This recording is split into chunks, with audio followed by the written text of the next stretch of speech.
Why is it so easy to get excited about setting new goals, yet so challenging to stick with them until the end? Surprisingly, 80% of people abandon their New Year's resolutions by February, and only 8% successfully achieve them by the end of the year. We start with goals believing they will bring positive changes to our lives. Yet, somehow, many of us end up abandoning these goals. If you found yourself in this position, or if you're looking to boost your goal completion rate, you're in the right place. In this video, we'll share the tools you need to finally finish what you start. We'll cover everything from understanding your motivations, setting the right kind of goals, and overcoming the common obstacles that stop so many of us.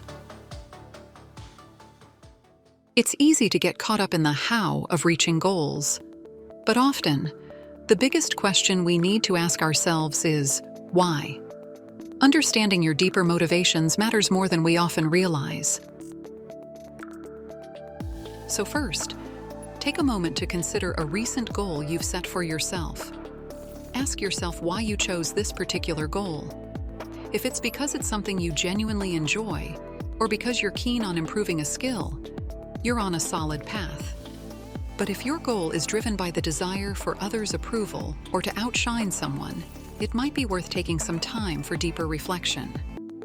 Research in the field of psychology, especially work done by Richard Ryan and Edward Deci, highlights a crucial distinction between two types of motivation: intrinsic and extrinsic. Intrinsic motivation arises from within us. It's when we do something because we genuinely enjoy it or find it personally rewarding. This type of motivation is linked to positive outcomes like deep learning, increased creativity, and a strong will to keep going, even when things get tough. On the other hand, extrinsic motivation is driven by external rewards. This could be working towards a goal for praise, money, recognition, etc. While this kind of motivation can also lead to success, studies show it's often not as effective in driving long-term behavior and commitment as intrinsic motivation. Let's use playing video games as an example. If you play your favorite video game because you enjoy the challenge, the story, and exploring its world, that's coming from inside you, and you'll likely find it more fulfilling and enjoyable. But if you're playing just to show off your high scores or achievements to your friends, that's coming from outside you and may not provide the same level of satisfaction over time. Both reasons can make you play, but they feel different and can change how you feel about playing, which will ultimately impact your overall experience and motivation. Understanding the difference between these motivations can help us reflect on what drives our actions and how we can align our goals with what truly matters to us. So, take a moment to write down your goal. Then think about what really pushes you to achieve it. Ask yourself, would I still pursue this goal if there were no external recognition, reward, or validation? This question helps to figure out if you're doing it for yourself or not. Choosing goals that truly matter to you will transform your journey. So it's never too late to adjust your direction to ensure your goals reflect what you truly want to achieve. Once you've identified a goal that truly resonates with you, driven by intrinsic motivation, the next step is to ensure it's structured in a way that maximizes your chances of success. This is where the SMART criteria come into play. This is a proven framework that can transform a vague aspiration into a clear, actionable plan. Chances are you've already heard of this, but let's quickly break down what each letter in SMART stands for. S for specific or defining the goal clearly with no ambiguity. M for measurable or establishing criteria for measuring progress and success. A for achievable or ensuring the goal is realistic and attainable. R for relevant or aligning the goal with your broader aspirations. And T for time-bound or setting a clear deadline for completion. Using the SMART criteria helps ensure that your goals are well-defined, attainable, and ultimately more likely to lead to success. But setting SMART goals is just the start. It's great to have a clear goal, but how do you make sure you stay focused and not feel overwhelmed? The essential strategy here is to break your goals into smaller, easier tasks, always keeping your deadline in mind. This way, you can tackle each step one at a time, steadily moving towards your goal without feeling swamped by the big picture. This approach can transform even the most ambitious goals into a series of achievable steps. Let's say you aim to finish writing a 300-page book in 12 months, which means writing around 25 pages per month. Breaking it down further, that's about 6 or 7 pages per week. By breaking down your goal in this way, your progress becomes easier to track, and it keeps your motivation alive. So take some time to map out your goal in detail. Remember, every small task completed is a step closer to your ultimate goal. Celebrating these mini victories can boost your motivation and keep you focused. Now that you've set strong goals using the SMART framework and broken them into smaller, manageable tasks, you're off to an excellent start. But there's another vital aspect to consider. Despite our best plans and strong desire to succeed, why do some of us still give up on our goals? Understanding typical reasons for goal abandonment is helpful for planning how to overcome challenges that arise. In the next section, we will discuss 3 such very common obstacles and strategies to overcome them. First up is a challenge that stops many of us in our tracks, sometimes even before we really get started. As we navigate the path towards achieving our goals, we often get stuck because we can't pick the best way to do it. This happens a lot when we try to make things perfect. We think, plan, and try to learn the best way to do something. But sometimes, this can stop us from even getting started. Consider the journey of Elizabeth Gilbert, the author behind the bestseller, Eat, Pray, Love. Gilbert found herself entangled in the web of overthinking, spending countless hours contemplating the perfect way to approach her next book. If you have experienced this before, you know that it can significantly hinder progress and decision-making. This inability to make a decision due to overthinking a problem is known as analysis paralysis, and it often leads to prolonged periods of inaction, where the fear of making an incorrect choice prevents any forward movement. Gilbert's breakthrough came when she embraced life's uncertainties, understanding the importance of moving forward with decisions, even imperfect ones. She shares a powerful insight from her journey. The notion of done is better than good has guided me in my writing life for years. I remember one particular day, fighting back against my frustration with a fierce resolve, saying to myself, I will finish this book, no matter what it takes.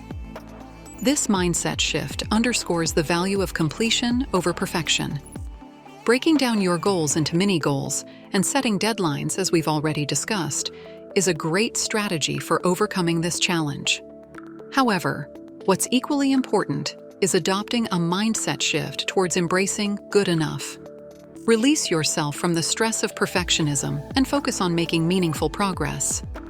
Remember, aiming for good enough doesn't mean settling for mediocrity, but rather taking action and learning from experience along the way.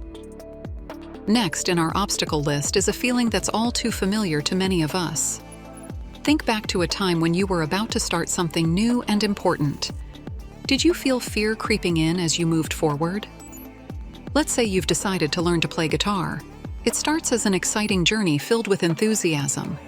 But as you begin to practice, doubts may start to surface. What if I can't get the chords right? What if I never improve? You might even think about giving up, wondering if there's any point. This feeling is called the fear of failure, and it often comes from negative thoughts about failing that we've picked up over the years, sometimes from childhood. Maybe we heard it from parents, teachers, or just saw how others around us reacted to their own failures. Our perception of failure is important because it influences how we face challenges, risks, and opportunities for growth.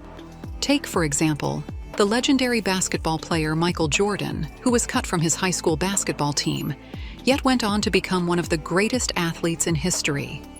He famously said, "I've failed over and over and over again in my life, and that is why I succeed." This approach is a blueprint for how we should tackle challenges in life.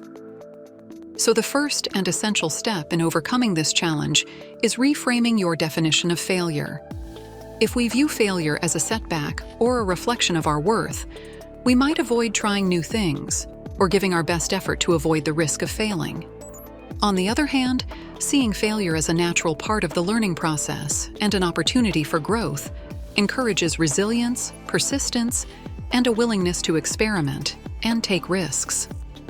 To truly transform this understanding into action, it's important to embrace a broader perspective on personal growth and learning. That's why adopting a growth mindset is just as important.